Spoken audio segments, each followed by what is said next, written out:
l'attitude que nous devons avoir. L'attitude, ce n'est pas combien proches nous pouvons être du monde tout en étant sauvés. L'attitude, c'est combien proche suis-je de Dieu. Parce que tu sais, dans cette marche, des fois tu es fatigué. Et si tu es très proche du bord, tu peux tomber. Si je suis ici, même si je suis fatigué, si d'une quelconque façon j'ai encore de l'espace pour me ressaisir.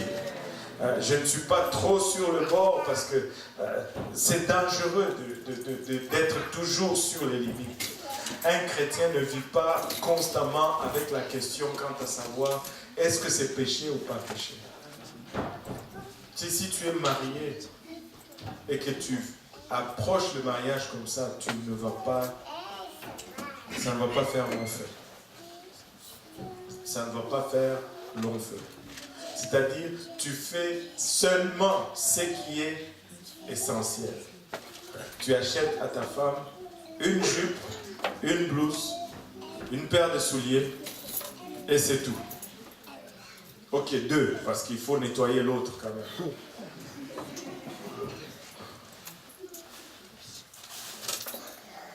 Et puis tu dis, mais tu as tout ce dont tu as besoin. Si c'est le temps de manger, tu as faim? Ok, tu veux manger? Et si tu peux finir le plat de riz? Ok, on fait juste un peu. Parce qu'il ne faut pas que même un seul grain reste. C'est du gaspillage. Tu ne peux pas vivre comme ça. Mais des fois, c'est comme ça que nous approchons notre mariage avec Dieu. On veut juste faire... est-ce qu'on doit parler? Ok, 5 minutes de conversation. Ça va bien? Ok, bon. Ce n'est pas comme ça. Nous faisons beaucoup de choses dans le mariage, pas parce que c'est nécessaire, mais parce qu'on veut plaire à l'autre. Amen. Et avec Dieu, c'est pareil. Nous devons vivre de cette façon-là. Maintenant, aujourd'hui, nous allons regarder 1 Thessaloniciens 4, verset 4. 1 Thessaloniciens 4, verset 4. Si quelqu'un peut nous le lire.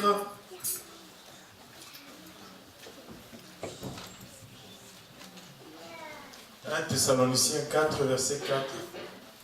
Matthéo est en grève.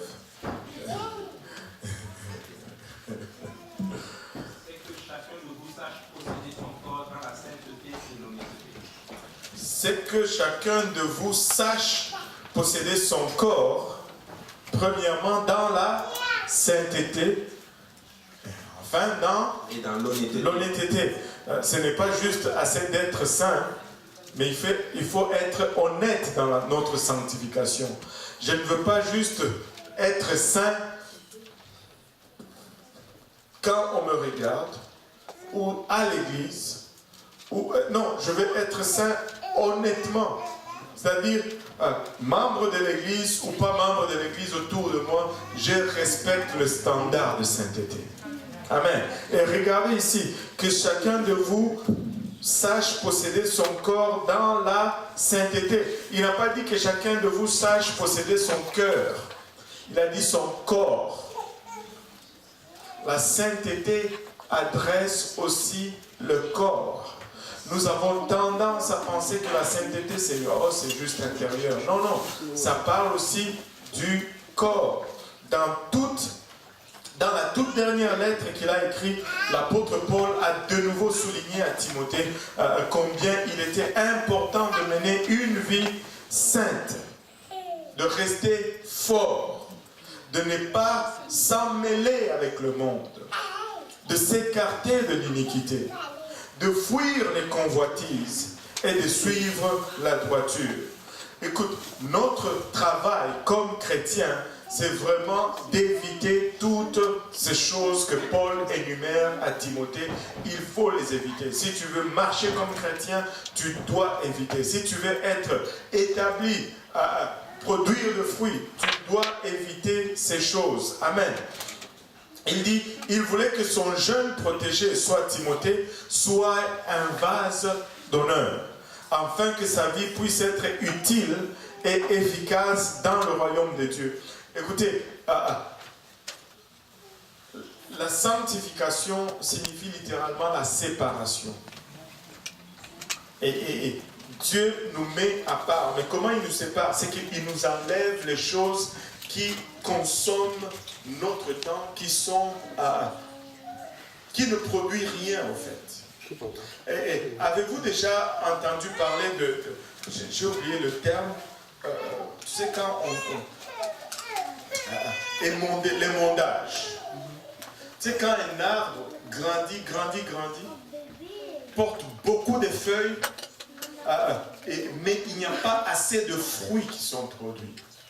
Pourquoi? Parce que il y a trop de feuilles et la sève, enfin, toutes ces feuilles et ces branches consomment toute la nutrition que les racines pompent vers le haut. Et là, qu'est-ce qu'on fait? On vient et on émonde l'arbre.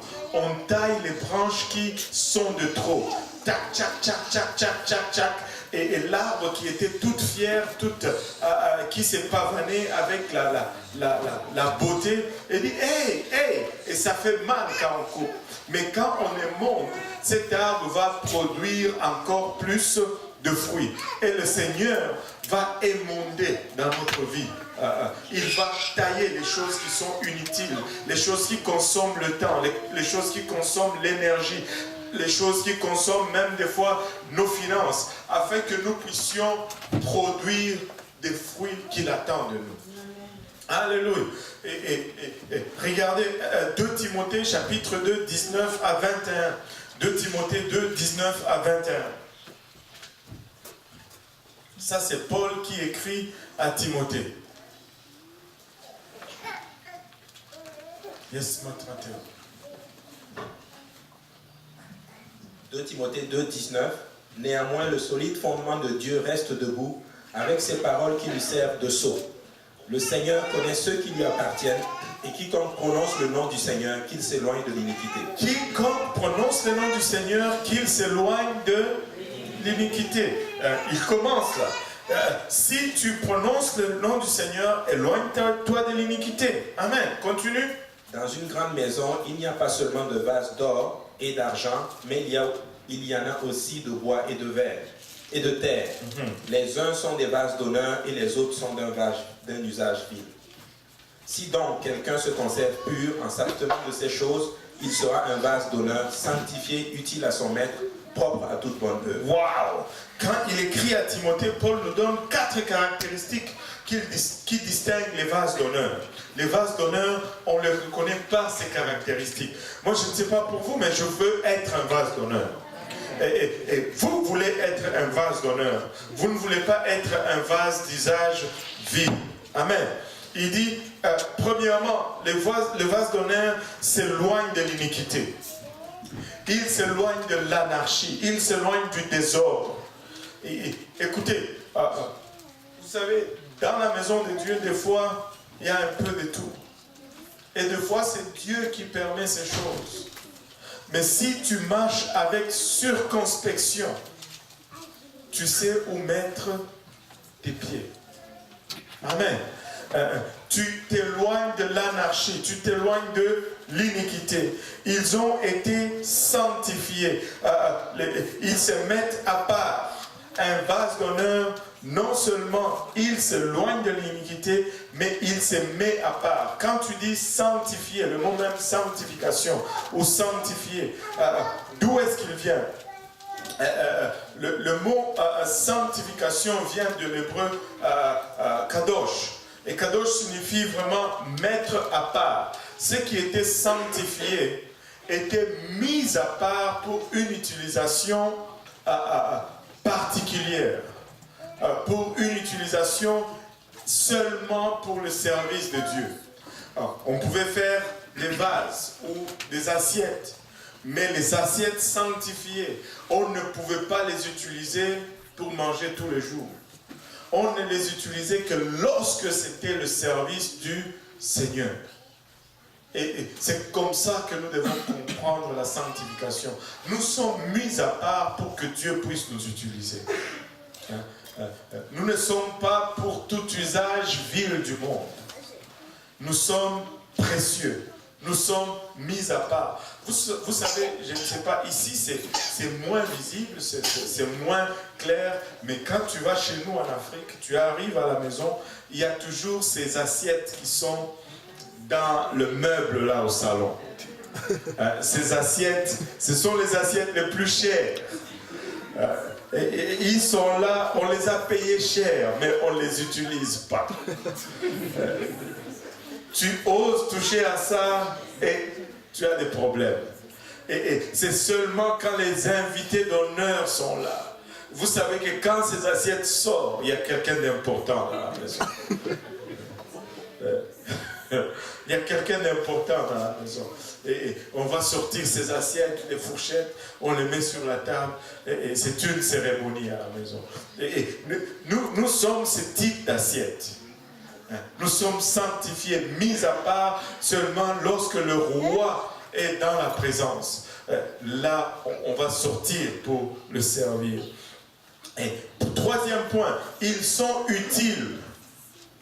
Les vases d'honneur sont utiles, ils ne sont pas inutiles. Ils ne sont pas toujours à la charge des autres. Ils sont rentables, ils sont productifs. Nous devons produire dans la maison de Dieu.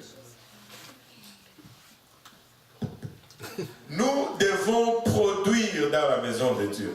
Nous ne devons pas être improductifs. Regardez, là, vous savez, ça, ce n'est pas dans mes notes, mais je vais le dire quand même. Jean chapitre 15. Ça, c'est un chapitre qui m'a frappé lorsque j'ai compris la profondeur de ce que ça disait. Premièrement, c'est un chapitre qui est écrit à l'Église. Amen. À ceux qui sont sauvés. Tu peux nous les shooter là. Jean 15 à partir du premier verset. Je suis le vrai cep et mon père est le vigneron. Tout sarment qui est en moi et qui ne porte pas de fruits, il le retranche, et tout sarment qui porte du fruit, il l'émonde afin qu'il porte encore plus de fruits. Il dit tout sarment qui ne porte pas, qui est en moi, c'est-à-dire tu es déjà en Jésus-Christ, mais tu ne portes pas de fruits, on te retranche. Si tu portes des fruits, on te monte, on te taille quand même. Même lorsque tu produis, Dieu, écoutez, Dieu taille quand même. Parce que Dieu veut toujours que tu produises plus. Tu peux toujours faire plus. En fait, si tu ne produis pas plus, c'est parce que tu es en train de le limiter avec d'autres choses. C'est pourquoi il taille. Parce que, en fait, c'est Dieu qui produit en toi. Et il peut toujours produire plus. C'est pourquoi quand il y a un problème de manque de production, on doit tailler. Et il dit, merde, ceux qui portent de fruits, il les émonde. Et écoutez la suite. Déjà, vous êtes purs à cause de la parole que je vous ai annoncée. Demeurez en moi et je demeurerai en vous. Demeurez en moi et je demeurerai en vous. Comme le sarment ne peut de lui-même porter du fruit, s'il ne demeure attaché au cep, ainsi vous ne le pouvez non plus si vous ne demeurez en moi. Si tu ne demeures pas en Jésus-Christ, tu ne peux pas porter du fruit. Une branche qui est coupée de l'arbre ne peut pas porter de fruit. Si on continue, je suis le cep, vous êtes les sarments. Vous êtes le sarment. Celui qui demeure en moi et en qui je demeure porte beaucoup de fruits. Porte beaucoup de fruits. Car sans moi, vous ne pouvez rien faire. Sans lui, nous ne pouvons rien faire. Donc le fruit que nous portons, c'est lui qui le produit en nous. Amen. C'est pourquoi quand il pense que nous ne produisons pas assez, c'est parce qu'il est conscient de ce qu'il peut produire à travers nous. Nous ne pouvons pas argumenter avec lui, parce que c'est lui qui produit le fruit. Amen. Et il continue. Si quelqu'un ne demeure pas en moi, il est jeté dehors, comme le sarment. Et il sèche, puis on ramasse les sarments, on les jette au feu et ils brûlent. Au feu. Moi, ça c'est l'enfer. Ce sarment était en Jésus. il ne portait pas de fruits, il était dans l'église, il ne portait pas de fruits. Qu'est-ce qu'on a fait? Chop, on l'a jeté au dehors, rétrograde. Et après, il sèche. Après avoir séché, c'est-à-dire plus de possibilité d'être restauré. Et là, on le prend, on le jette dans le feu qui est l'enfer. Et là, les gens disent, une fois sauvé, sauvé pour toujours. C'est pas faux. C'est faux. C'est faux. Si tu regardes ce processus, ces branches étaient déjà greffées à Jésus-Christ. Mais ils ont été coupés parce qu'ils ne portaient pas de fruits. Oui, frère Sacré, c'est grave ou il veut poser une question? Il veut poser une question. Ça rejoint ce que je c'est quand il dit est-ce que la foi peut-elle le sauver seulement sans les œuvres? Ah, ben, ça le rejoint sûrement. Oui. Pourquoi Paul maintenant faisait trop d'affaires sur cette affaire-là? C'est Paul qui dit ça là. C'est Paul qui est en train de nous dire nous sommes des vases d'honneur et nous devons produire le fruit. Mais Paul a enseigné la grâce. Et Paul faisait face aux judaïsants. Les judaïsants disaient ceci: si vous ne faites pas la circoncision, vous n'êtes pas sauvés. C'était ce genre de fruits que les judaïsants cherchaient. Si tu manges le porc, tu vas tout droit en enfer. C'est ce que les judaïsants disaient. Paul dit non, ce n'est pas la loi qui me sauve, c'est la grâce qui me sauve. Et Paul va plus loin et dit, la grâce te sauve pour les œuvres, comme nous l'avons vu dans les 2-3 leçons passées. La grâce me sauve pour les œuvres, mais pas que les œuvres de la grâce, enfin, pas que les œuvres que je fais produisent mon salut. Non, c'est mon salut que j'ai obtenu par la grâce gratuitement qui produit les œuvres. Paul n'a jamais éliminé les œuvres. C'est Nicolas qui a éliminé les œuvres. C'est Nicolas enseignait la Grèce, Paul enseignait la grâce. La grâce te sauve, mais la Grèce te fait glisser en enfer. Dieu ne fait pas la graisse, il fait la grâce. Et la grâce produit toujours des œuvres. Et Paul a été sans équivoque là-dessus. Et donc, nous devons être rentables. Notre foi doit produire de fruits. Anyway, nous l'avons vu même la fois passée, ou je pense la fois d'avant. La foi sans les œuvres, elle est morte en elle-même. Mais les œuvres ne sont pas le résultat. Attends, je dois vérifier mon français là. Les œuvres sont les résultats ou la conséquence de mon salut. Mon salut n'est pas la conséquence de mes œuvres. Amen. Et au fur et à mesure que... non.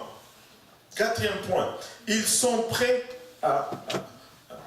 les vases d'honneur sont prêts à toute bonne œuvre. Écoutez, tu dois être prêt à faire le travail de Dieu. Tu dois être prêt à répondre présent. Tu dois être prêt à répondre présent. Et s'il y a une chose que je sais, Dieu ne cherche pas des gens qui sont qualifiés. Il qualifie ceux qui répondent présent. Il faut être disponible, juste être là. Écoute, juste être là où Dieu est en train de faire. Et un prédicateur l'a dit comme suite, parlant de David, j'aime beaucoup cette illustration.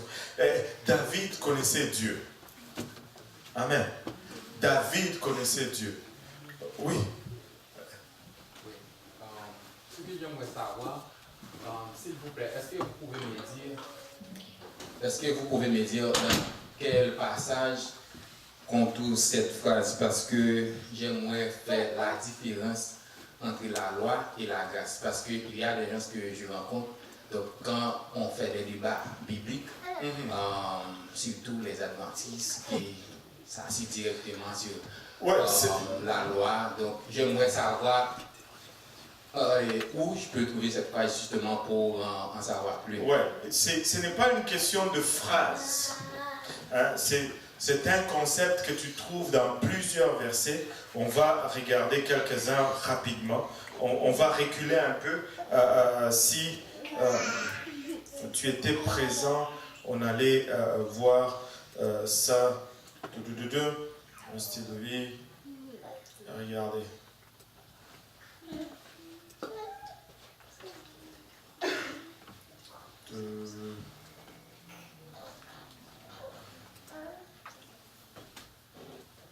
J'en avais donné plusieurs.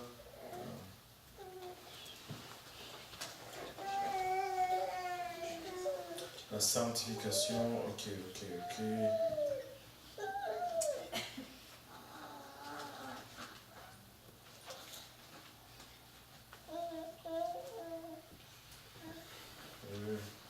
Donc, ok, on va regarder celui-ci par exemple. Jacques 4, 17. Non, pas Jacques 4, 17, attends.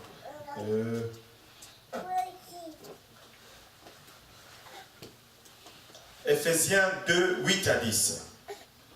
On commence par celui-là. Ça, c'est Paul qui dit. Car c'est par la grâce que vous êtes sauvés, par le moyen de la foi. Amen. Et cela ne vient pas de vous, c'est le don de Dieu. C'est l'œuvre de la croix qui me sauve. Je n'ai rien fait pour mériter le salut. C'est juste parce que j'ai accepté que Dieu est mort pour moi qu'il me donne gratuitement le salut. Mais il ne s'arrête pas là. Il continue, il dit, ce n'est point par les œuvres, afin que personne ne se glorifie. C'est le verset 9. Mais il ne s'arrête pas là, il continue encore. Car nous sommes son ouvrage, ayant été créés en Jésus-Christ pour des bonnes œuvres. Notre salut nous met en Jésus-Christ, mais quand nous sommes en Jésus, comme nous l'avons lu dans 1 Jean 15, si nous sommes en lui, nous allons produire beaucoup de fruits. Nous sommes en Jésus et nous commençons à produire des bonnes œuvres, œuvres que nous n'étions pas capables de faire dès nous-mêmes avant que la grâce de Dieu nous rencontre. Nous sommes sauvés par la grâce et cette grâce commence à agir en nous et cette grâce produit des fruits. Regardez Tite 3, 5 à 8. Je vous ai donné Éphésiens 2, 8 à 10. Tite 3, 5 à 8 nous dit ceci. Il nous a sauvés non à cause des œuvres, des justices que nous aurions faites, mais selon sa miséricorde par le baptême de la régénération et le renouvellement du Saint-Esprit. Encore une fois, il réitère le fait que nous sommes sauvés pas parce que nous avons fait, mais parce que lui, il a fait. Et moi, je pense que c'est un bon deal qu'il nous donne. Nous sommes sauvés pas parce que nous avons fait, parce que lui, il l'a fait. Mais une fois qu'il nous a sauvés, maintenant, il veut que nous faisions par lui qui travaille maintenant en nous. Et c'est ça le plan de Dieu. Regardez par la suite, il dit,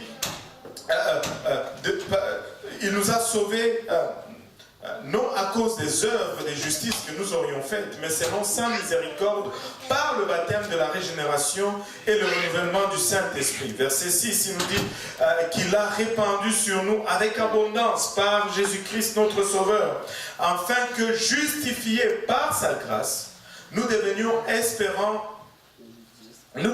en espérance héritiers de la vie éternelle.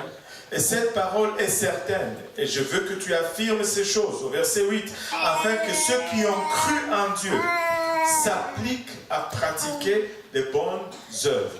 Encore une fois, les œuvres viennent toujours après le salut. Le salut est un don de Dieu, mais le don de Dieu que nous avons reçu ne va pas rester inerte en nous, il va commencer à produire des œuvres. Jacques 2, 17 nous dit, il en est ainsi de la foi. Parce que les gens nous disent que nous sommes sauvés par la foi.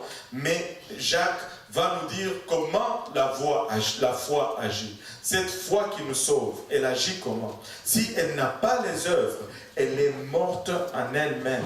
Mais quelqu'un dira, toi tu as la foi et moi j'ai les œuvres. Montre-moi ta foi sans les œuvres et moi je te montrerai la foi par mes œuvres. Et il va plus loin, il dit, tu crois qu'il y a un seul Dieu, tu fais bien. Les démons le croient aussi et ils tremblent. Veux-tu savoir, ô homme vain, que la foi sans les œuvres est inutile? Tu ne peux pas juste être sauvé et ne rien faire. Alors, on va questionner la présence même de la foi en toi. Matthieu 5,16, que votre lumière luise ainsi devant les hommes, afin qu'ils voient vos bonnes œuvres et qu'ils glorifient votre Père qui est dans les cieux. Oui. Oui, c'est-à-dire, si nous vivons dans la grâce, est-ce que nous n'avons pas besoin d'obéir à la loi biblique? La grâce me fait obéir à la loi tout seul. Et ça, c'est une autre question. La question d'obéir à la loi est celle-ci. D'abord, il faut cerner c'est quoi la loi. Il y a différents types de lois. Il y a ce qu'on appelle la loi morale, qui se rapporte à Dieu. Il y a ce qu'on appelle la loi cérémoniale, qui se rapporte à toutes les cérémonies que les Juifs faisaient dans l'ancien temps. Il y a ce qu'on appelle même, pour manque de mots, la loi sanitaire, ce qui se rapporte aux mœurs et à tout ce que les gens faisaient et ils vivaient. Dieu a donné plusieurs lois, il y a plus de 600 lois dans l'Ancien Testament. Mais chaque loi a une raison. Et il faut savoir classifier la loi avant de comprendre son application et de voir comment la transposer dans le Nouveau Testament. Et le point, c'est celui-ci. La loi morale ne change pas. Okay? Mais la loi cérémoniale change. Et c'est notre responsabilité de discerner quelle est la loi morale, quelle est la loi cérémoniale, et c'est quoi la compréhension et l'application de cette loi dans le Nouveau Testament. Je vais te donner un exemple que j'aime bien, la loi cérémoniale. Selon la loi cérémoniale, si tu voulais enlever tes péchés, tu venais avec une brebis au temple, tu mettais ta main sur la tête de la brebis, et puis on tuait la brebis à ta place. Et le sacrificateur prenait le sang, il mettait sur toi, il prenait le sang, il amenait, et ainsi tu rentrais, tes péchés étaient pardonnés. Cette loi a été accomplie lorsque Jésus est venu. Il a fait ça une fois pour toutes, pour tout le monde. Et aujourd'hui, pour que nous soyons sauvés, nous allons chercher le sang que Jésus a versé sur à la croix. On ne fait plus cette loi. Maintenant, il y a des lois qui sont sanitaires. Par exemple, j'aime bien la loi du cadavre, par exemple. La loi dit, si vous touchez un corps mort, vous devez rester 48 heures en dehors du temple parce que vous êtes souillé et vous ne pouvez pas rentrer parmi le peuple. Vous devez faire une purification, vous lavez avec l'hysope et tout cela. Maintenant, ce n'est pas que le corps mort, il a un esprit quelconque et que l'esprit fuit les feuilles ou l'odeur de l'hysope. Non.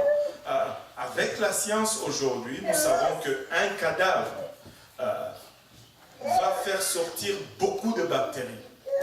Et comme ils n'avaient pas des choses sanitaires de l'époque, ils vont, après avoir, un corps mort, avant qu'il soit mort, il est vivant. On va parler d'abord du corps vivant. Le corps vivant a beaucoup de bactéries, de parasites. Nous avons des milliards de bactéries, chacun d'entre nous ici. Et ces bactéries vivent au dépens de notre organisme. Quand ils détectent que l'organisme est mort, c'est l'exode. Ils veulent sortir ils vont chercher un autre organisme qui est vivant pour vivre là-dedans. C'est pourquoi les cadavres dégagent beaucoup de bactéries. Maintenant, quand tu manipules les cadavres, tu prends beaucoup de bactéries. Et une bactérie ne peut pas vivre plus de 48 heures à l'air libre. C'est pourquoi la Bible dit tu restes 48 heures en dehors du camp. De sorte que même après t'être lavé, toute bactérie qui est à l'extérieur meurt à l'air libre. Tu ne peux plus contaminer les autres dans le camp. Ceux qui pouvaient entrer sont déjà entrés. Alléluia. Maintenant, cette loi aujourd'hui, elle peut être contournée parce que nous avons des antiseptiques, nous avons des douches, nous avons des procédures. On n'a plus besoin de rester 2 heures dehors. Voilà la quarantaine. On n'a plus besoin de faire cela. C'est déjà... on a des produits pour contourner cela. Maintenant, une loi morale, et je vais arriver au sabbat, parce que les adventistes, c'est le sabbat. Si tu parles, mais pour comprendre le sabbat, il faut que tu comprennes le principe d'une loi. En fait. Et c'est pourquoi je donne toutes ces explications. Maintenant, quand tu regardes une loi morale se rapporte à l'identité de Dieu. Ça a rapport avec Dieu. C'est pourquoi la loi morale ne change pas. Parce que tout ce qui se rapporte à l'image de Dieu ne change pas, parce que Dieu ne change pas. C'est pourquoi tuer, ça reste tuer, que ce soit dans l'Ancien Testament ou dans le Nouveau Testament, parce que tu ne peux pas tuer l'homme qui est à l'image de Dieu. La fornication ou l'adultère, que je devais dire, ça reste l'adultère parce que le mariage, c'est le type même de la relation que nous avons avec Dieu. Maintenant, quand on vient au sabbat, pourquoi est-ce que le sabbat a été donné? Le sabbat a été donné parce que, on a dit, Dieu a créé le premier jour, le deuxième jour, le 6e jour, et le 7e jour, il s'est reposé de son œuvre. D'abord, qu'est-ce que signifie ce mot repos?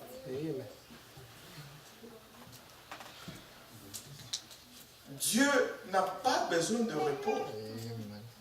Ce n'est pas un repos dans le sens que nous le concevons. Dieu ne se fatigue pas pour qu'il y ait besoin de repos. C'est lui qui veille sur Israël, ne se fatigue ni ne dort, ne sommeille ni ne dort. Dieu ne prend pas congé de son travail.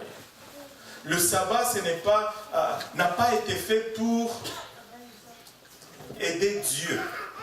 Le sabbat a été fait non pas par rapport à l'image de Dieu. Le sabbat a été fait pour l'homme. Jésus dit, l'homme n'a pas été fait pour le sabbat, mais le sabbat a été fait pour l'homme. Et le sabbat, c'est un type qui est à venir, tout comme plusieurs de lois typifient des choses à venir dans le présent. Le sabbat en est un. Et le sabbat, c'est vraiment non pas le type du repos, dans le sens que nous ne faisons rien, mais c'est le type du repos dans le sens que nous arrêtons nos activités mondaines qui nous fatiguent, mais nous nous souvenons de qui est Dieu. Maintenant, quand tu regardes dans l'Ancien Testament, le sabbat était un repos pour qui? Le peuple d'Israël. Amen. Mais parmi le peuple d'Israël, qui s'est reposé le jour du sabbat? Parce que parmi le peuple d'Israël, il y avait 2 catégories. Les Lévites et les autres. Le jour du sabbat, tout le monde s'est reposé. Mais c'était le jour le plus occupé pour les Lévites. Dans le temple, le travail était intense. Les gens venaient avec leurs sacrifices, les gens travaillaient. Mais quand nous venons dans le Nouveau Testament, c'est qui les Lévites? C'est nous. C'est nous. Nous sommes un sacerdoce royal. ce qu'il a dit à Moïse dans le livre d'Exode qu'il voulait faire d'Israël, c'est ce qu'il a fait de nous. C'est pourquoi, le jour du Seigneur, nous travaillons encore plus. Maintenant, le sabbat, est-ce que c'est un jour ou un concept? Le sabbat, c'était le dernier jour de la semaine. Et on gardait ce dernier jour de la semaine pour se souvenir de Dieu. C'est comme si, après avoir... Et ça, c'est l'Ancien Testament, qui n'est pas comme le Nouveau... D'abord, le Nouveau Testament est meilleur. L'Ancien Testament, on garde le dernier jour pour se rappeler de tout ce que... Il y a quelque chose qui ne va pas. Tu as passé toute la semaine, et puis tu arrives à la fin, oh Dieu, tu n'as pas bien commencé. Mais le Nouveau Testament, Dieu change cela. Le premier jour devient le jour de Dieu. Parce qu'il y a toujours célébré. Le sabbat, c'est le samedi, c'est le jour le plus saint. Tous les jours sont pareils pour Dieu. Il n'y a pas un seul jour que le diable a créé. Dieu a créé lundi, mardi, mercredi, jeudi, vendredi, samedi, dimanche. Mais dans l'Ancien Testament, on gardait le dernier jour pour Dieu, mais Dieu a changé cela à 2 fois. Une fois dans l'Ancien Testament, parce que quand il a donné la loi, c'était un dimanche. Le jour que Dieu a donné les 10 commandements, c'était un premier jour de la semaine. Et quand le jour de la Pentecôte, il institue la grâce, c'était encore le premier jour de la semaine. Au fait, même la résurrection de Jésus est arrivée le premier jour de la semaine. Et quand tu regardes partout à travers le Nouveau Testament, les apôtres se réunissaient le premier jour de la semaine. Et le premier jour de la semaine, c'est dimanche, ce n'est pas lundi. Parce que si samedi, c'est le dernier jour, c'est le sabbat, dimanche, c'est le premier jour. Et Dieu a dit, on va inverser cela. On va commencer par lui parce qu'il est le premier. C'est pourquoi nous, les chrétiens, nous adorons Dieu au commencement de la semaine. Parce que nous voulons commencer avec Dieu. Et dimanche n'est pas un jour diabolique, comme les adventistes veulent le dire. Dimanche ne signifie pas Sunday, le jour du soleil. Ça ne fonctionne qu'en anglais. Ça ne fonctionne pas en hébreu, ça ne fonctionne pas en grec, ça ne fonctionne pas en français, ni en aucune autre langue.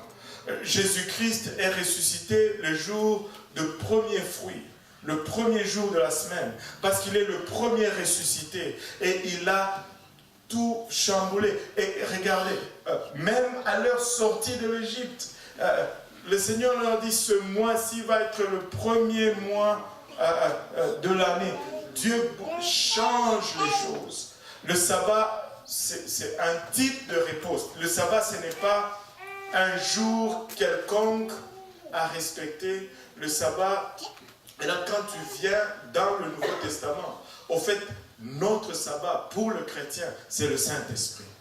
Quand tu reçois le Saint-Esprit, c'est là que tu reçois le vrai repos. Ésaïe en parle, je pense que c'est Ésaïe 28, 10. Le vrai repos, c'est le Saint-Esprit. Parce que si le sabbat était le vrai repos, il n'allait pas leur dire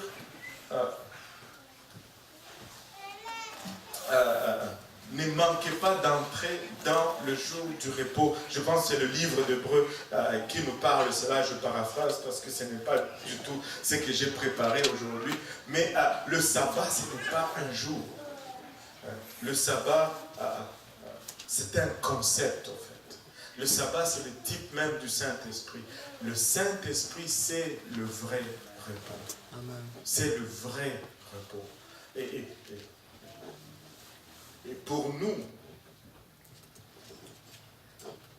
le jour du sabbat,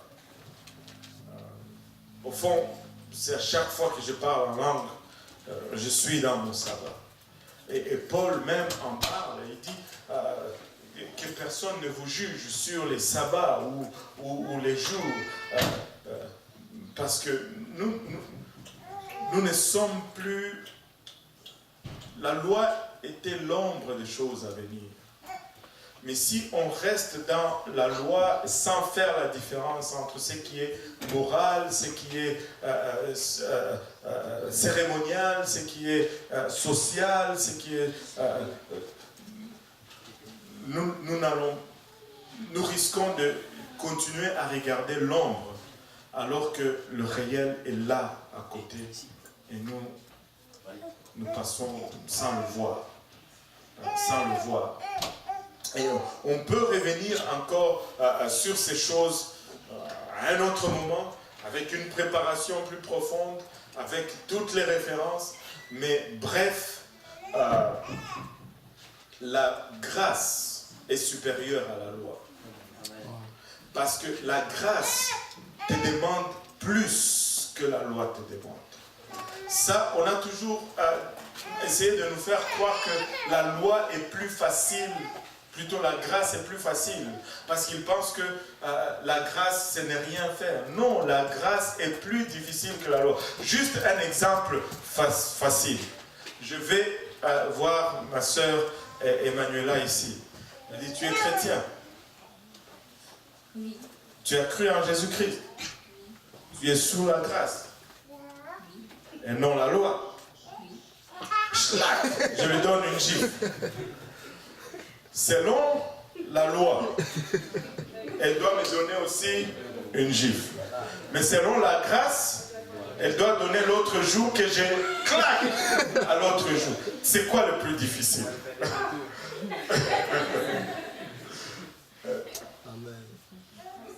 On fait comment? La grâce demande plus. Mais la grâce donne aussi plus. La grâce donne l'Esprit de Dieu en nous. La grâce donne la vie éternelle. La grâce me dit, je suis fils. La loi me dit, je suis serviteur. Mais la grâce fait de moi fils et héritier. Oui, elle me demande plus. Mais elle me donne aussi plus. La grâce est meilleure que la loi. La grâce est supérieure à la loi. Quand tu marches selon la grâce, tu es au-dessus de la loi parce que ce que la loi demande, tu le fais déjà. C'est pourquoi, quand on dit on ne suit pas la loi, ce n'est pas parce qu'on brise la loi. C'est parce qu'on est au-dessus, c'est déjà accompli. C'est comme si la grâce était 2 plus 2, mais la loi était 2 plus 2, mais la grâce était 2x carré plus y, moins racine carrée des cosinus, des tangentes, des 35. Et alors, quand tu as fait cela, sûrement que tu as déjà fait 2 plus 2. 2 plus 2 n'est plus un problème. Et la grâce est supérieure à la loi. La grâce accomplit la loi. Celui qui vit par la grâce, il accomplit déjà la loi. La loi est déjà faite. Mais le problème, c'est que dans la plupart des cas, aujourd'hui, nous ne faisons pas la différence entre ce qui est loi morale. Et écoutez, tout ce qui est loi et qui se rapporte à la divinité ou je n'aime pas utiliser les personnes, ou tout ce qui se rapporte à la nature de Dieu. Voilà, c'est ça le mot exact. Ce qui se rapporte, la loi qui se rapporte à la nature de Dieu, on appelle une loi morale. Et elle ne change pas. Tu ne tueras pas, tu adoreras Dieu et lui seul, tu ne commettras point d'adultère. Ce sont toutes des lois qui se rapportent à la nature de Dieu. Et comme Dieu ne change pas, ça ne va jamais changer. Mais ce qui se rapporte à la cérémonie, aux choses sanitaires, aux choses sociales, tu sais, ils sont supplantés par la grâce. La grâce les accomplit et même l'avancement, juste l'évolution de certaines choses accomplit ces choses. Et c'est ça vraiment le point. Maintenant, allô? Pardon? Revenons à nos moutons, voilà. Il ne faut pas amener un mouton, mais...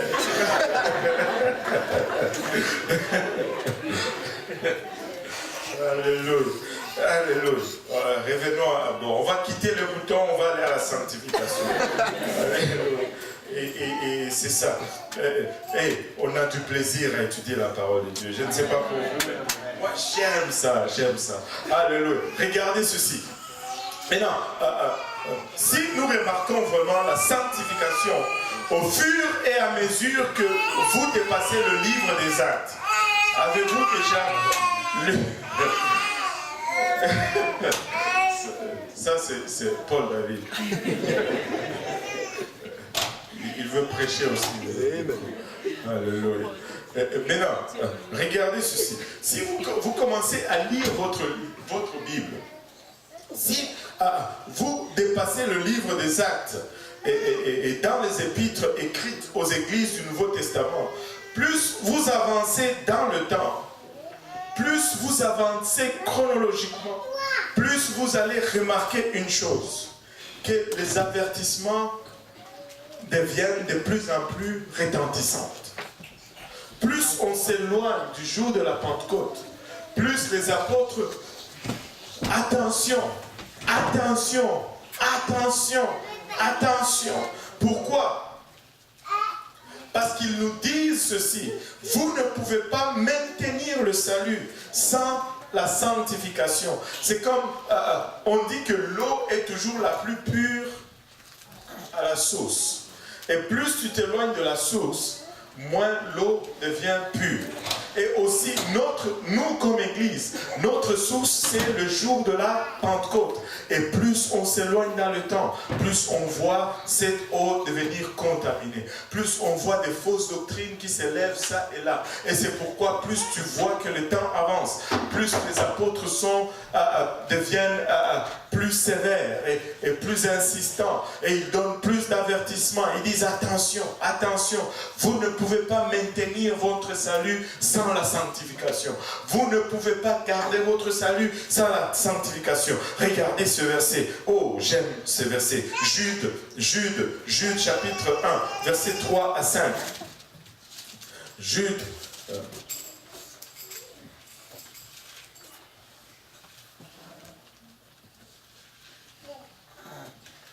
Il dit ceci. Bien-aimé. Bien-aimé, comme je désirais vivement vous écrire au sujet de notre salut commun. Comme je désirais vivement vous écrire au sujet de notre salut commun, là il est en train de parler de la nouvelle naissance. Notre salut commun, nous tous, nous avons été sauvés pareillement, de la même façon. Personne ne peut être sauvé d'une autre façon. La repentance, le baptême d'eau au nom de Jésus-Christ, le baptême du Saint-Esprit, c'est commun à tous. Comme je vous parlais de notre salut commun, oui, je me suis senti obligé de le faire afin de vous exhorter à combattre pour la foi qui a été transmise au sein une fois pour toutes. Je me suis senti obligé de le faire afin de vous exhorter à combattre. Et il y a une lutte, parce qu'il y a quelque chose maintenant qui pousse contre ce salut commun. Mais vous devez combattre pour la foi. Et cette foi nous a été transmise une fois pour toutes. Écoutez,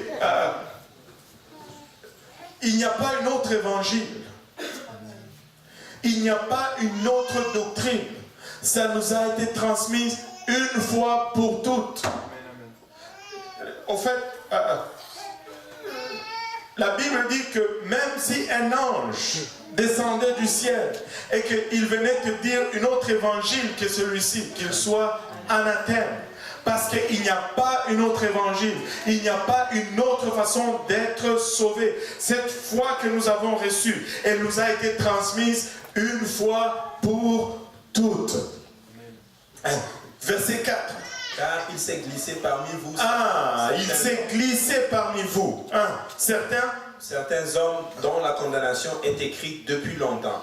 Des impies qui changent la grâce de notre Dieu en dissolution. Ah ouais, attendez un peu. C'est quoi ce mot dissolution? Il change la grâce. C'est tout ce que Sacré disait tout à l'heure. Mais Paul, qu'est-ce qu'il faisait? Non, Paul, il n'était pas en train de lutter contre la grâce. Il enseignait la grâce. Mais il y a des gens qui se sont glissés dans l'église. Ils ont changé cette grâce de Dieu en dissolution. C'est quoi la dissolution? La dissolution, c'est une vie permissive, une vie sans restriction, une vie qui dit, oui, tu es sauvé par la grâce, donc tu peux continuer dans le péché parce que ce n'est pas par les œuvres. Tu n'as pas besoin d'arrêter le péché que tu faisais parce que tu es sauvé par la grâce.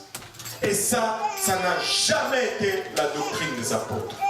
Dieu ne nous sauve pas dans nos péchés, il nous sauve hors de nos péchés.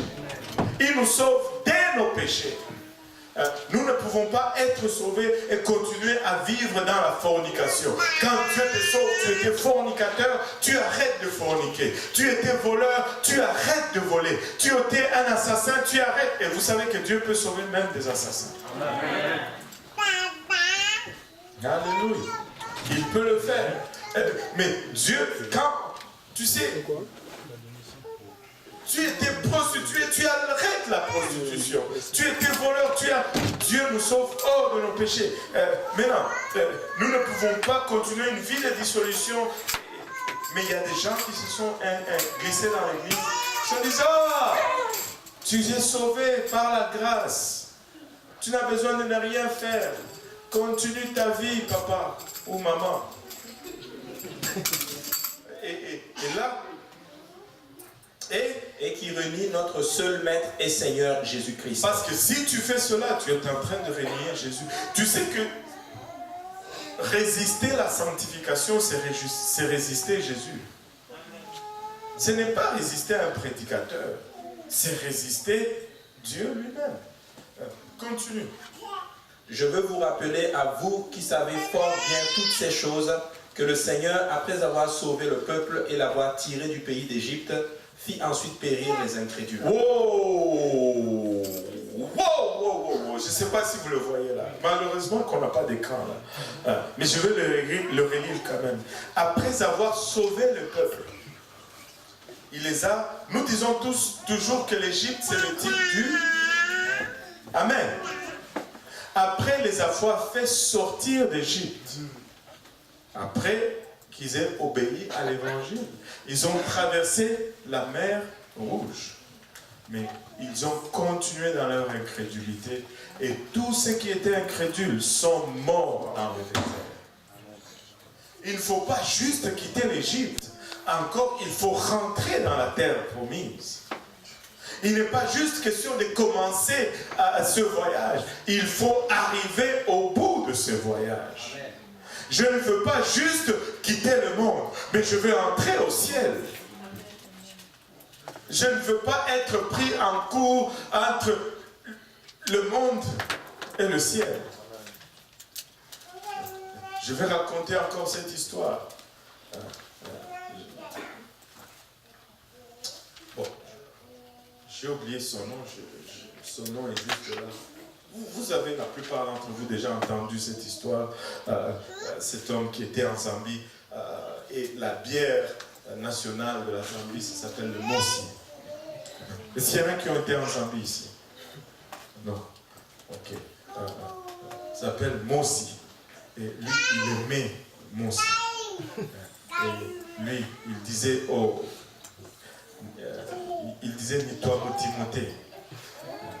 Ce sont les trucs de Timothée. Ça n'a rien à voir avec l'alcoolisme. Timothée, oui. Là, tu as compris. Ça n'a rien à voir avec Timothée. Timothée avait mal au ventre et l'alcool qu'il prenait, c'était un médicament. Ce n'était pas la bière. Tout comme dans le médicament qu'on prend contre la toux, il y a de l'alcool là-dedans. Et il aimait le mot. On lui dit, frère, maintenant que tu sais Dieu, tu dois laisser ça. Ah non, ça c'est les trucs de Timothée, quand même. Et là, un jour, il dormait et Dieu lui a donné un rêve. La trompette est sonnée, les gens montaient et lui aussi il montait. Ça, je n'invente pas cette histoire. Je vous dis la vérité parce que je veux aller au ciel. Là, il montait, tout le monde montait, il était content. Avez-vous déjà eu ces rêves des fois que vous montez et puis vous êtes content? Ou d'autres que vous ne montez pas et puis vous vous réveillez, priez comme vous n'avez jamais prié. Alléluia. Alléluia. Et lui, il montait. Mais là, pendant qu'il montait, il voit que sa vitesse commence à ralentir. Là, et puis arrivé à un moment, il s'arrête. Les autres montent, lui il s'arrête. Et puis il commence à redescendre. Il commence à paniquer. Il dit, mais qu'est-ce que j'ai fait, Seigneur? Qu'est-ce que j'ai fait? Il commence à pleurer. Il regarde en bas. Il voit à sa jambe, ici au niveau de la cheville, une corde attachée. Et il regarde plus bas. À l'autre bout du corps, il y avait une bouteille de mousse. Je vous dis, quand il s'est réveillé, il n'a plus jamais touché. Tu sais, même aider un chariot avec la mousse. Il ne va pas faire. Parce que, écoute, c'est clair. Le point, ce n'est pas... Oui.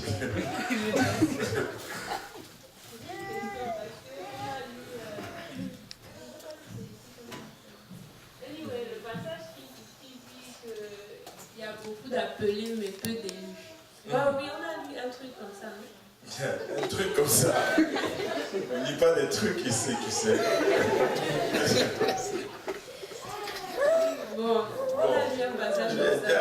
Pose d'abord ta question et puis on va voir. Ma question c'est, concrètement, ça veut dire quoi beaucoup d'appelés peu d'élus?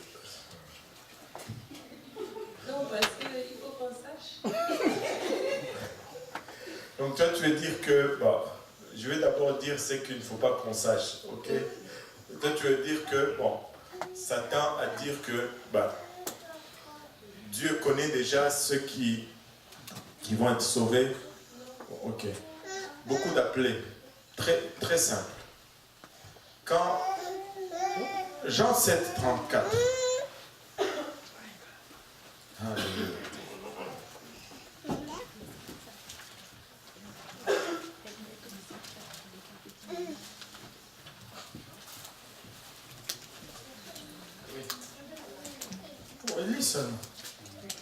Vous me chercherez, mais vous ne me trouverez point. Et là où je serai, vous ne serez pas. Va 37 plutôt. Jean 7, 37 à 39.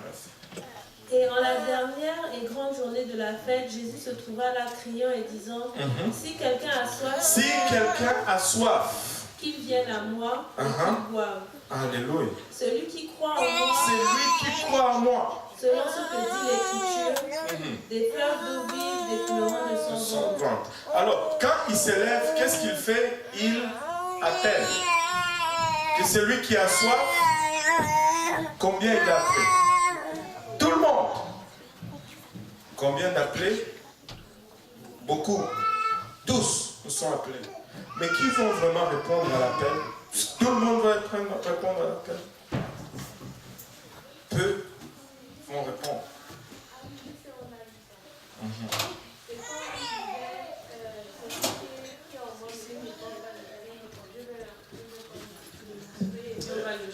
Je l'ai jeté en effet. Et donc ceux-là, ils étaient élus à un moment. Non, ils étaient appelés. Mais qu'est-ce qu'ils étaient en lui? Oui. Tu ne peux pas être élu, ne pas être élu. Ben ça n'arrive pas si tu n'es pas arrivé à la fin. Ah, tu es élu quand tu arrives là-bas. Oui. Et regarde, le problème, l'autre problème, c'est que on a pensé pour longtemps que le salut était quelque chose de ponctuel. Le salut est un processus. Ce n'est pas une question de si tu es élu quand tu arrives là-bas. Il faut que tu passes tous les processus. C'est même pas une question d'arriver là-bas, c'est que il n'y a que deux façons.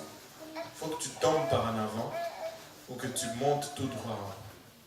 C'est-à-dire comment tu vas mourir. Et comment, si tu n'es pas mort, quand la trompette va sonner, dans quel état on va te trouver. Le salut n'est pas une question de ponctuelle. C'est-à-dire, dès que je me répands, je reçois le Saint-Esprit, le cas est fermé. Et c'est ce qu'on essaie de dire.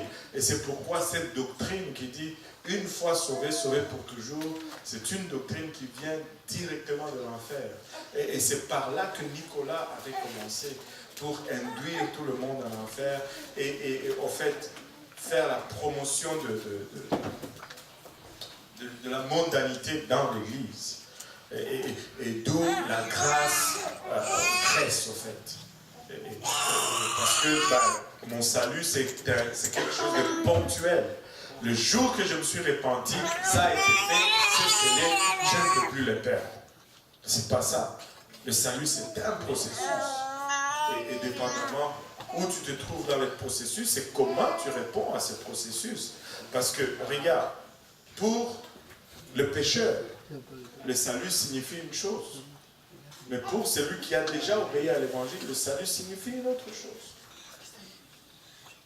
C'est pourquoi il est question de obéir à l'évangile et marcher dans la sanctification. Oui, nous partons tous du même pied et nous utilisons ces termes de foi de façon un peu lousse ou interchangeable, mais nous comprenons quand nous disons cela, quand nous disons que c'est l'évangile qui nous sauve. Oui, mais le concept en arrière de cela, c'est que c'est l'évangile qui nous met dans la course. Et là, nous commençons. Et Pierre, tout le long, il nous dit de persévérer, d'aller jusqu'au bout. Même lui-même, parlant de lui-même, il dit, je garde toujours mon corps, je traite mon corps durement pour que moi-même, après avoir prêché à plusieurs, je ne sois pas rejeté. Et si Paul pouvait dire cela,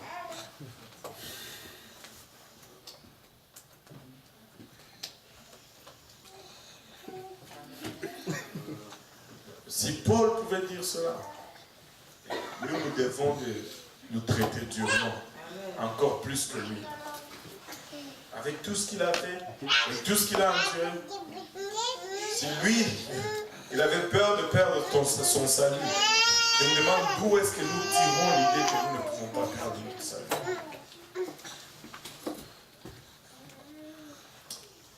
Alléluia. Il y avait une question dans le fond, et puis on va revenir là. Là, c'est vous qui prenez mon temps. Hein. Maintenant, après, à la fin, vous allez vouloir fuir parce que il est 9h. Oui, maman, vas-y. C'était par rapport au point précédent. Quand vous parlez des fruits, est-ce que c'est le fruit de l'esprit ou les œuvres? Le fruit de l'esprit se traduit par les œuvres. Au fait, les bons fruits sont les œuvres. Les bonnes œuvres sont le fruit de l'esprit. et premièrement, tu vas commencer par produire le fruit de l'esprit. Et deuxièmement, ces fruits de l'esprit vont se transformer en gain d'âme.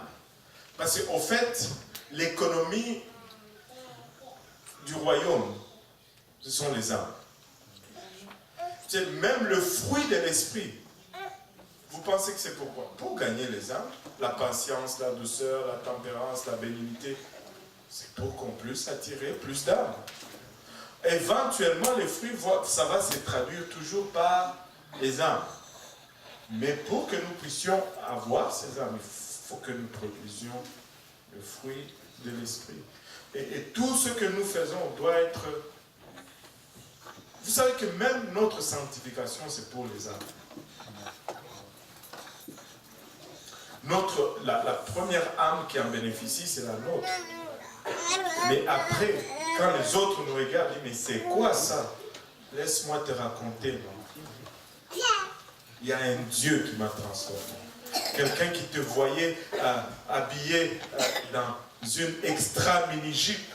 Et là, il te voit, pouf, ton habillement change.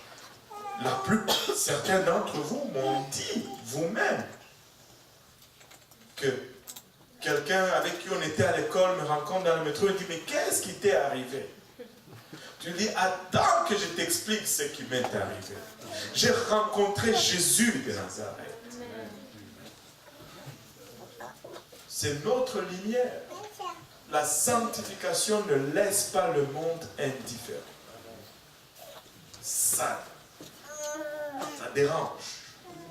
Mais tout dans l'économie, Jésus est venu pour sauver les âmes. Tout dans l'économie du royaume va conduire vers le gain des âmes. Nous donnons pour gagner les âmes. Nous chantons pour gagner les âmes. C'est pourquoi si tu ne chantes pas bien...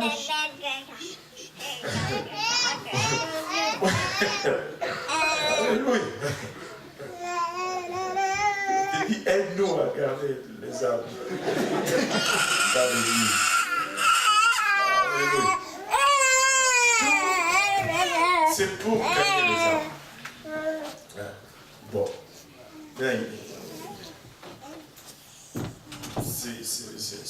C'est toujours un processus, mais tout c'est pour gagner les âmes. Oui, dernière question, parce que sinon je ne peux pas avancer. Oui. Ok. Oui. Tu parlais de la parabole du roi qui fait noces. En fait, ça racontait un peu le processus d'Israël, comment Israël a été exclu, après avoir tué les prophètes, et tout ça, et ensuite, après, quand la grâce est venue, après tout le monde au carrefour, et puis quand ils se sont retrouvés dans les noces, il y avait un récalcitrant qui n'avait pas les habits de noces.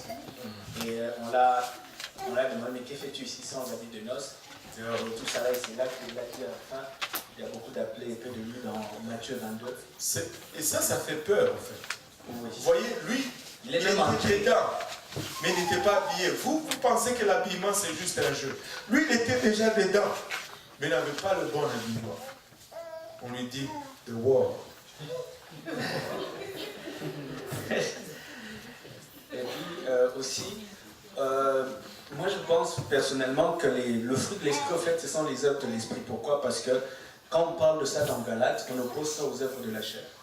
Donc je pense que vraiment, comme le pasteur l'a très bien dit, le fruit de l'esprit, c'est carrément les œuvres, parce qu'après Paul dit il faut marcher par l'esprit.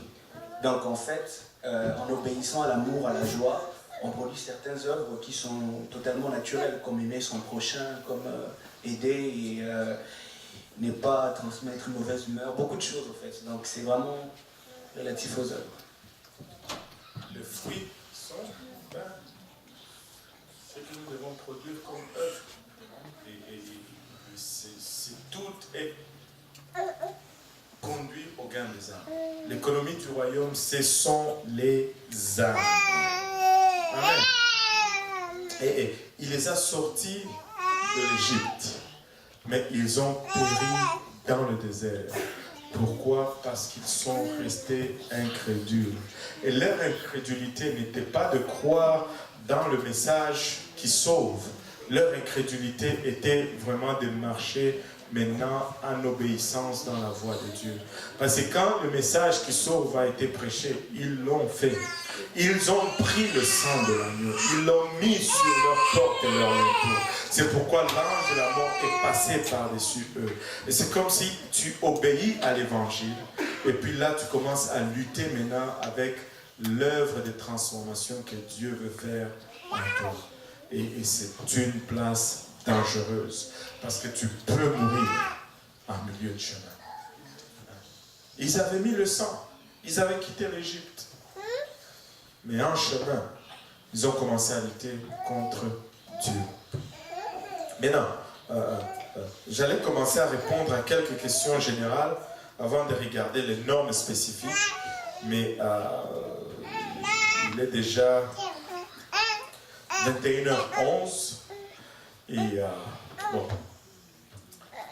cette série va juste être plus longue qu'on avait planifié. Amen. Alléluia. On va revenir après, on va essayer de répondre à 6 questions. À 6 questions qui ont rapport aux normes de la sainteté.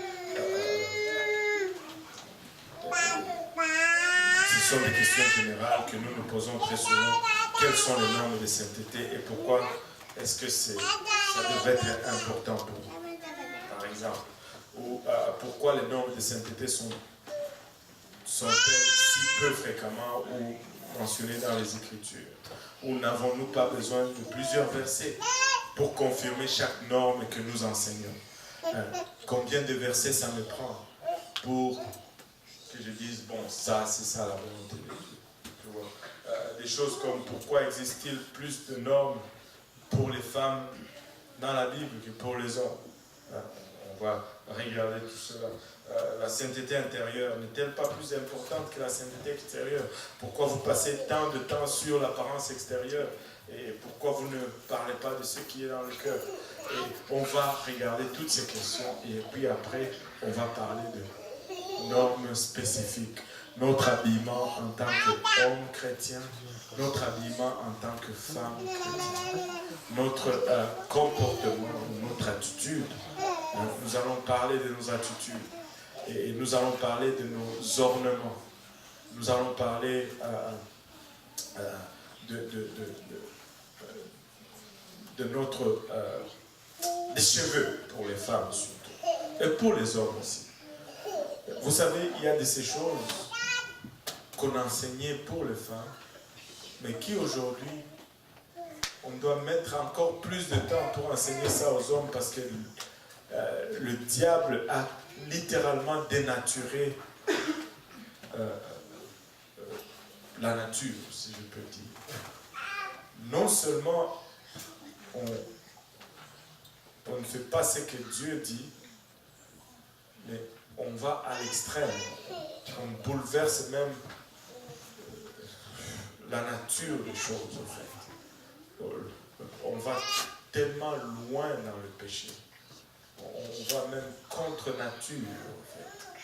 Des choses qui étaient juste observables dans la nature. On fait le contraire, en fait. Et c'est là expressement. C'est là expressement. Vous savez, qu'est-ce qu'il faut qu'un homme fasse pour aller en enfer?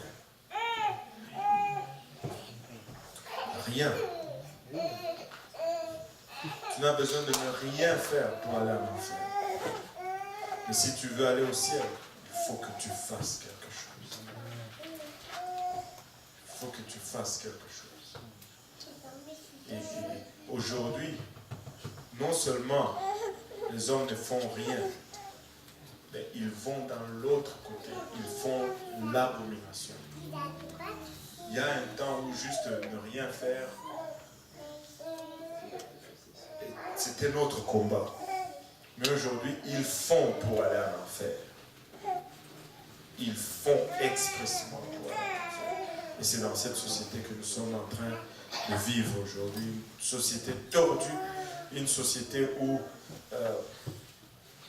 je suivais un débat qui s'est passé à la télé. Je vais conclure avec ceci.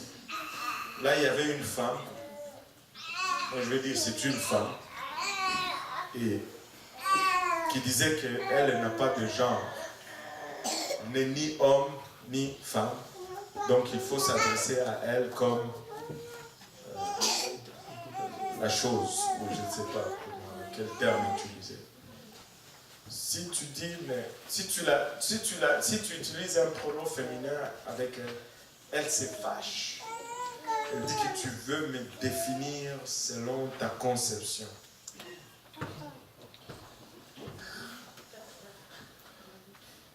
Il y avait un autre débat que je suivais. Il y a un jeune juif très brillant, très intelligent qui s'appelle Ben Shapiro et qui débattait avec un transgenre. Et puis, il parle de transgenre, il dit, Kathleen Jenner, c'est un homme, et il a utilisé le pronom masculin. Et là, il y avait un transgenre qui était là, qui se fâche. Et puis, il dit, mais toute cellule, tout chromosome, tout dans le corps de ce type-là, dit qu'il est un homme. Sauf quelques cellules dans son sperme. Parce que c'est l'homme qui détermine le sexe et non la femme. L'homme c'est XY, c'est la seule chose de féminin. C'est la seule chose de féminin. Toutes les autres cellules sont masculines. Pourquoi est-ce que je veux le définir comme étant une femme? Et là, il y a une femme qui me pose cette question. Et pourquoi est-ce que tu t'entêtes? Et puis, il lui demande, c'est quoi ton âge? Il dit, 18. Il dit, pourquoi tu ne me dis pas que tu as 36? Alors que le genre est plus important que l'âge. Amen. L'âge change, mais le genre ne change pas. Mais tu ne vas pas accepter que tu as 36. Tu sais, c'est des choses. C'est là où nous sommes avec le monde aujourd'hui. Ce n'est pas juste je ne fais rien et je me retrouve à l'enfer.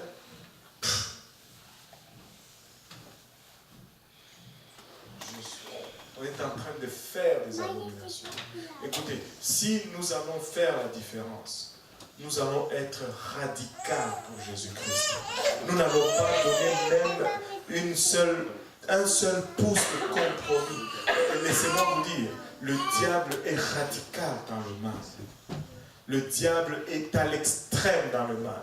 Si tu veux faire du superficiel, tu ne vas pas survivre. Tu ne vas pas survivre. Parce que le diable est radical. Il fait du temps supplémentaire. Tu ne peux pas faire le chrétien du dimanche et survivre. Tu ne peux pas. Juste les bénis, Seigneur, ce n'est pas Amen. Si c'est ça la seule prière que tu fais, tu vas tomber. Parce que le diable est radical. Le mal est à un point. Une fois que je priais pour une situation, le Seigneur m'a dit ceci. Enfant soldat, enfant soldat, enfant soldat. Parce que c'est ce que le diable fait. Avez-vous remarqué le syndrome en Afrique des enfants soldats? On prend les enfants alors qu'ils sont tout jeunes. On les met dans des choses horribles, de sorte qu'ils deviennent littéralement irrécupérables. Mais pour les récupérer dans ces conditions, ça prend d'être radical. Mais le diable endoctrine les enfants alors qu'ils sont... Écoute, on enseigne maintenant l'homosexualité à la maternelle. C'est quoi le but? C'est que après, ça devient plus difficile à défaire. Écoute, de ce micro, on va prêcher la sanctification. Et si tu n'es pas content de la sanctification, tu vas partir, mais cette église va rester parce que nous n'avons pas d'autre message. Nous devons être différents. La ligne entre nous et le monde doit être claire. Nous ne sommes pas les autres. Nous ne pouvons pas nous permettre les autres. Écoutez, nous n'allons pas négocier notre salut pour un vêtement. Nous n'allons pas négocier notre salut pour un bijou. Nous n'allons pas négocier notre salut pour une attitude, une apparence. C'est l'éternité qui est dans la balance. Mais des gens vont hypothéquer l'éternité pour des choses qui sont moins que temporaires. Un vêtement, écoute, ça va s'user avant que tu ne meures. Et pour cela, tu vas mettre dans la balance ton éternité. C'est à ce point-là que le diable nous a poussés. Nous sommes radicaux pour Jésus.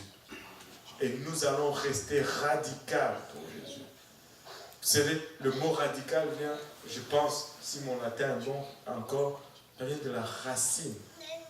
Nous sommes radicaux. Nous allons être ce que Dieu veut que nous soyons. Nous n'allons pas nous conformer à ce que le monde déclare. En nous levant tous ensemble.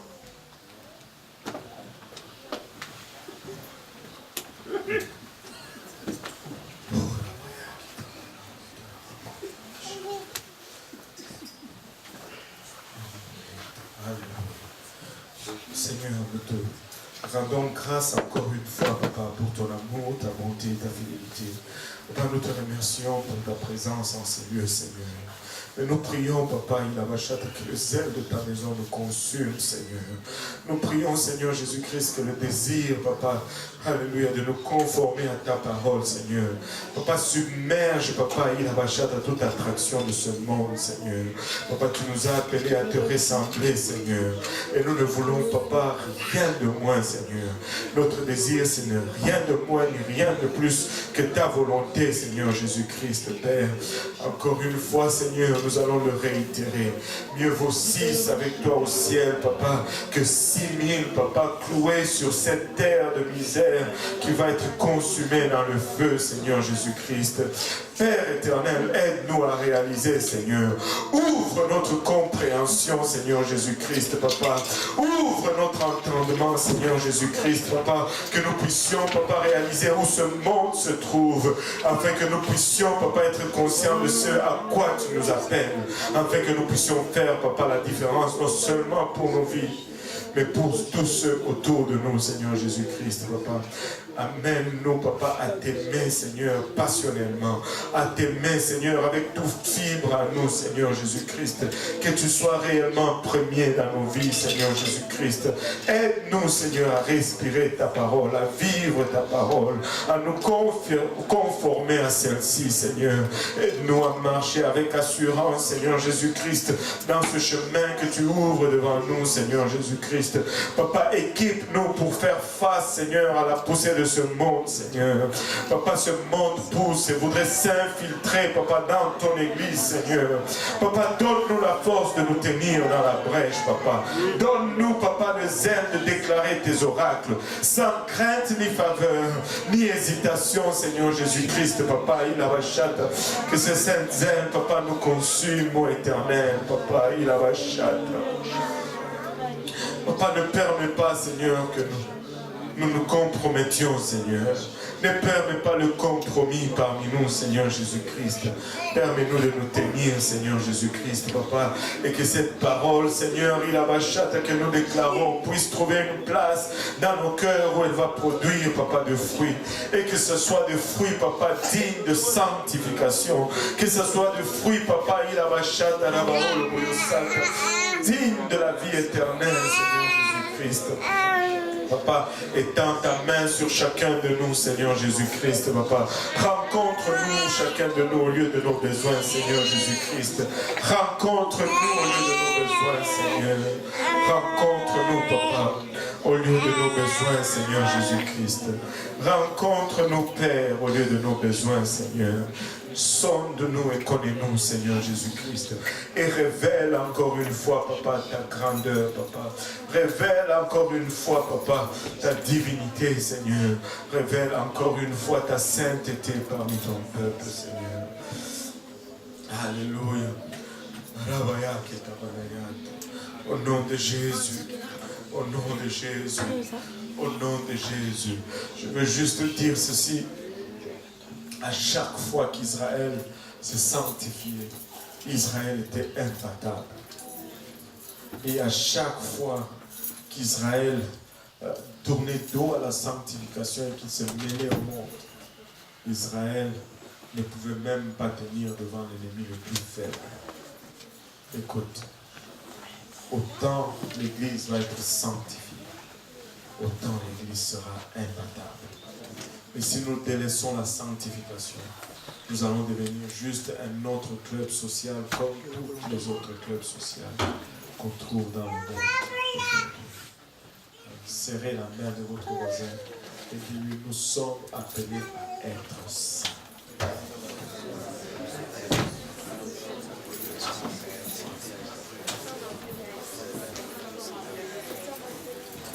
Au nom de Jésus.